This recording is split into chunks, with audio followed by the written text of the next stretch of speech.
प्यारे बच्चों, एक बार फिर से आप सभी का हमारे YouTube चैनल में बहुत बहुत स्वागत है।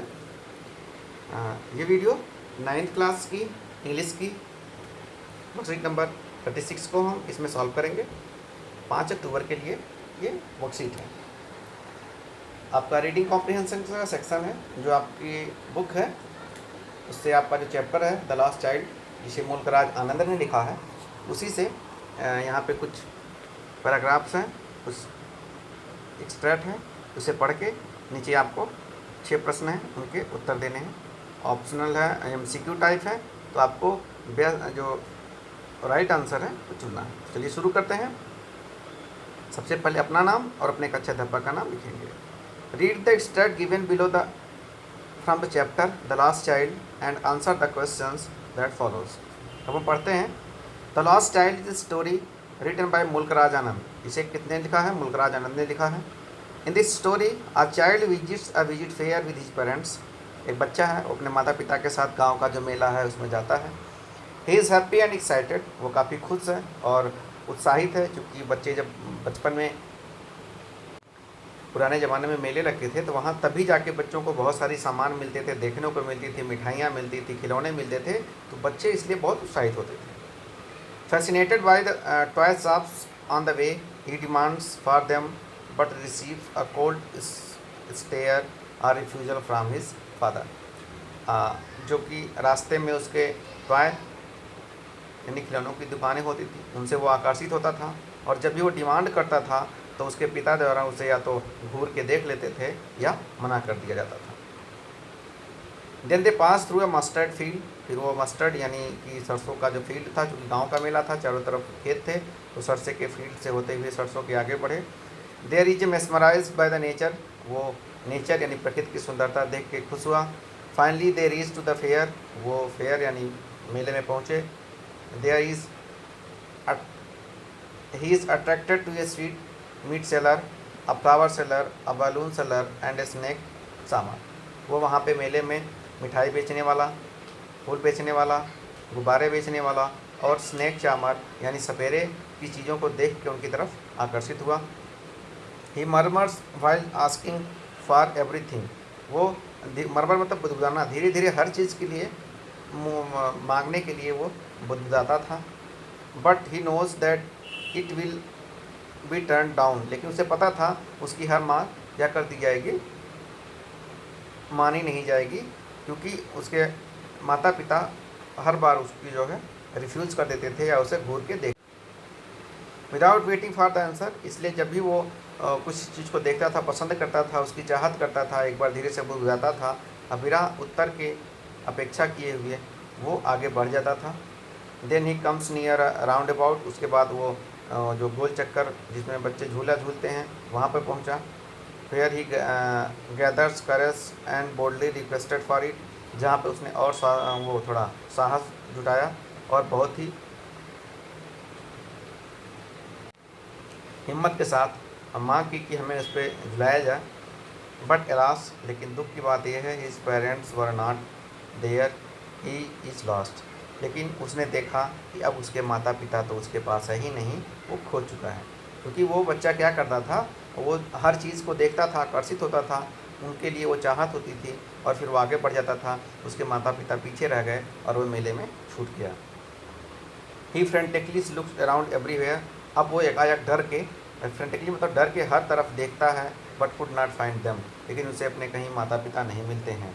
ही approaches near a crowded sign about to get ट्रम्पलेड।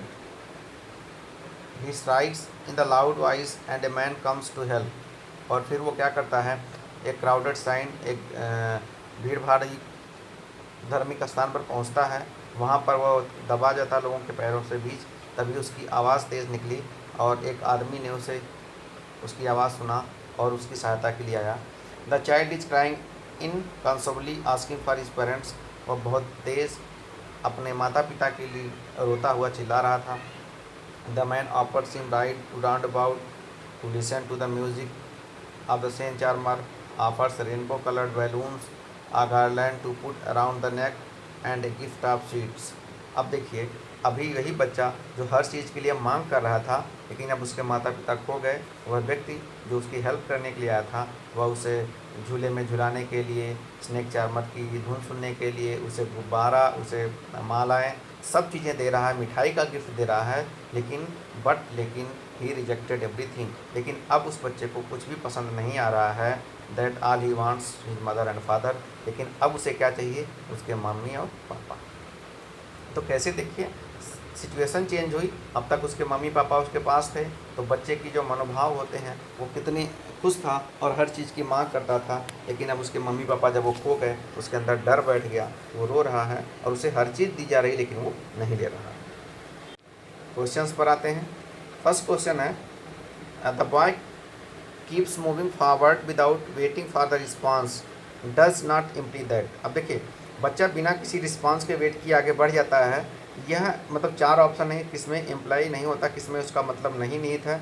जैसे his parents were listening to him, नहीं वो तो सुन ही नहीं रहे थे उसे, तो यही सही होगा। बाकी तो his parents were not giving, उसकी जो डिमांड थी उसको ध्यान नहीं दे रहे थे। He wanted to see everything, वो हर चीज़ देखना चाहता था, आगे बढ़ गया इसीलिए। He did not want to wait, वह उनका जो वेट नहीं करता था। तो ये जो ए ऑप्शन है ये करेक्ट है। राउंड अबाउट क्या है? ये देख रहे हैं डी, जहाँ पे आप गोल गोल बच्चे झूला झूलते हैं, इसकी। Third, in the straight after getting lost in the fair boys feeling imply that he is. अब देखिए जब खो गया बच्चा तो उसकी फीलिंग्स कैसी हैं? Sad to have no money to spend, ये रॉन्ग है। एंग्री विथ हिज पेरेंट्स, ये भी रॉन्ग है। फीलिंग मिजरेबल आफ्टर लूजिंग दम, ये भी एकदम करेक्ट है। सेटिस्फाइड भी नहीं है, तो थर्ड का बी ऑप्शन करेक्ट है। फोर्थ क्वेश्चन पे चलते हैं। The child got lost in the fair because, वो मेले में खो गया क्योंकि he kept walking fast on his own. The stranger asked him to join, the shopkeeper were calling him, his parents told him to go away. तो first option है वे correct है। He kept walking fast on his own, वो तेज़ चलता रहा चूँकि हर चीज़ को देख के वो आकर्षित हो जाता था। बाकी सभी जो हैं वो रॉन्ग आंसर है। The stranger from the fair try to, उसने क्या किया? प्ले सॉन्ग फॉर हिम, उसके लिए सॉन्ग तो प्ले नहीं किया, रॉन्ग है। Console him, B correct answer है, बाकी रॉन्ग। 6 क्वेश्चन है। Choose the option that list the feeling of the child throughout the straight. अब देखिए पूरे पैराग्राफ में बच्चे की फीलिंग्स को आपको सीक्वेंस में लगाना है। अब हैप्पी था तो सबसे देखिए फर्स्ट में नंबर 1 पे है, सेकंड में नंबर 1 पे नहीं थी तो ऑलरेडी गलत हो गया। थर्ड में, फोर्थ में भी नंबर 1 पे। सबसे पहले एंग्री था, हैप्पी था, फिर क्या हुआ? एंग्री। एंग्री क्यों हुआ? क्योंकि उसके मम्मी पापा जब कोई चीज़ नहीं करते थे तो उसे गुस्सा आता था थोड़ा बहुत। तो अब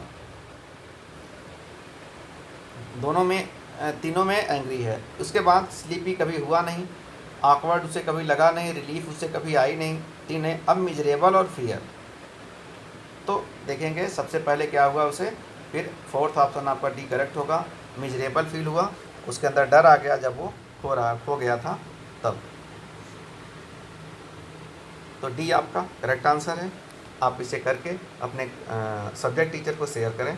वीडियो देखने के लिए आप सभी बच्चों का बहुत बहुत धन्यवाद।